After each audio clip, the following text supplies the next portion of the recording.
چۆن باشترین مۆبایل بۆ خۆم هەڵبژێرم. لە ڕۆژگاری ئەمڕۆدا مۆبایلەکان بوونەتە بەشێکی گرنگ لە ژیانی ڕۆژانەماندا.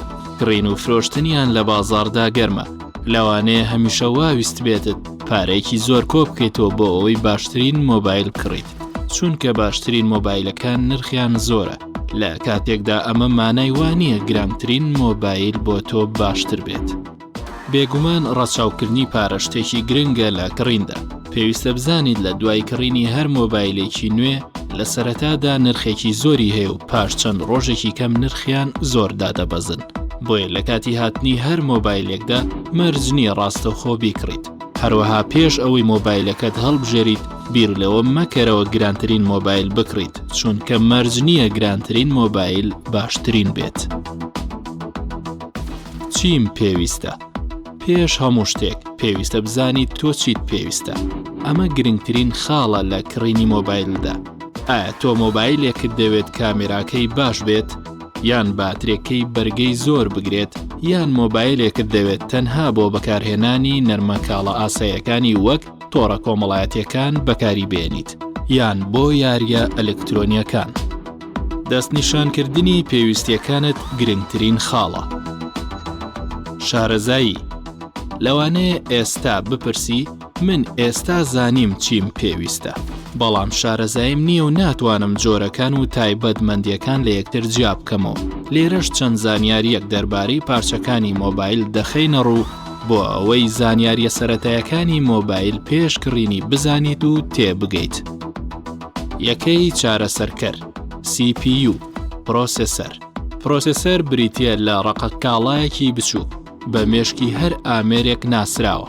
بەهۆیەوە هەموو چالاکیێکی مۆبایل ئەنجام دەدرێت و خێراییەکەی لەسەر ئەم پارچەیە بەندە.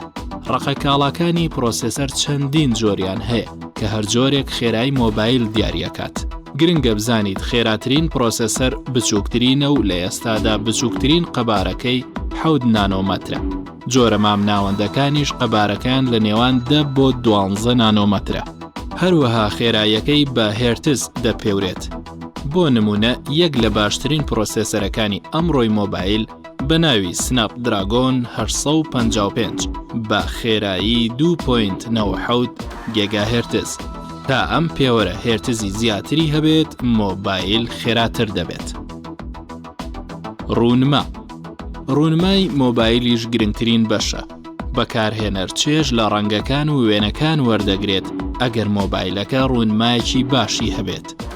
ئەو ڕوونیەی کە ئێستا لەلایەن زۆرێک لە کۆمپانیاوە بەکاردێنرێت ڕوونی فول HD یان 1080 بە 2520 پێکسڵە. بیرگە زاکیرە. لە ئێستادا گەورەترین قەبارەی بیرگە بریتیە لە 1 تێرابایت کە دەکاتە 1024 گیگابایت، کە ئەمە تەنها نرخی مۆبایلەکە زۆرتر دەکات. چونکە ئەم ڕێژەیە بۆ بەکارهێنەر زۆرە و پێویستی نابێت. قەبارەی باوی بیرگەی مۆبایلەکان لەم ڕۆژەدا 128 گیگابایتە، لە کاتێکدا 64 گیگابایتیش بۆ بەکارهێنەر بە کەڵک دەبێت. ڕام بریتیە لە بیرگەیەکی کاتی بۆ هەڵگرتنی زانیاریەکانی ئەپ و یاریەکان بە شێوەیەکی کاتی. قەبارەی باوی ڕام لەم ڕۆژانەدا 6 گیگابایتە، بەڵام 4 گیگابایتیش بە پێی نرخ بۆ بەکارهێنەر بە کەڵکە. کامێرا. کەسانێک هەن کە گرنگی زۆر بە کامێرا دەدەن. مەرج نییە مۆبایلەکەی تۆ خاوەنی باشترین کامێرا بێت، چونکە کامێراکانیش کاریگەری زۆریان لەسەر نرخەکان هەیە. بەگشتی زۆربەی مۆبایلە نوێیەکانی ئێستا خاوەن کامێرایکی باشن، بۆیە پێویست ناکات پارێکی زۆر تەنها لەبەر کامێرا خەرج بکەیت. و زۆربەی مۆبایلە ئاسمام ناوەندەکان کە نرخێکی کەم و گونجاویان هەیە وێنەی نایاب تۆمار دەکەن کە هەندێکیان بەڕوونی 48 مێگاپێکسڵن. ژمارەی مێگاپێکسڵ ڕۆڵی سەرەکی نییە لە تۆمارکردنی جوانترین وێنە، بەڵکو هەستەوەری وێنە و تواناوژیری کامێرا دیاری دەکەن. باتری. لە ئێستادا زۆربەی کۆمپانیاکان گرنگێکی زۆر بە باتری مۆبایلەکانیان دەدەن، چونکە لای خەڵک گرنگترین بەشی مۆبایلەکەیە. ئەگەر تۆ باترێکی گونجاوت دەوێت بۆ بەکارهێنانی زۆر و قورس، نمونە بۆ یاریە ئەلکترۆنیەکان ڕێژەی 4000 میلی ئەمپێر گونجاوترینە لە کاتێکدا مۆبایل هەیە بۆ یاریپێکردن گونجاوترینە و توانای باتریەکەشی 3000 میلی ئەمپێرە.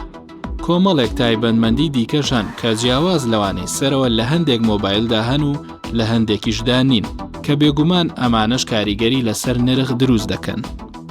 فەیس ئایدی هەستەوەری دەموچاو، فینگەرپرینت پەنجەمۆر، جیرۆسکۆپ، فاست باتری چارجینگ، بارگاویکردنەوەی خێرا، IP68 بڕوانامەی IP دژە ئاو. بێگومان لە کاتی کڕیندا وا باشترە پرسیار لە کەسانی بە ئەزمون بکرێت نەک ئەوەی بە چاولێکەری مۆبایل بکڕیت، چونکە ویستی تۆ جیاوازە لە خەڵکو بە زیرەکانە بڕیار بدە.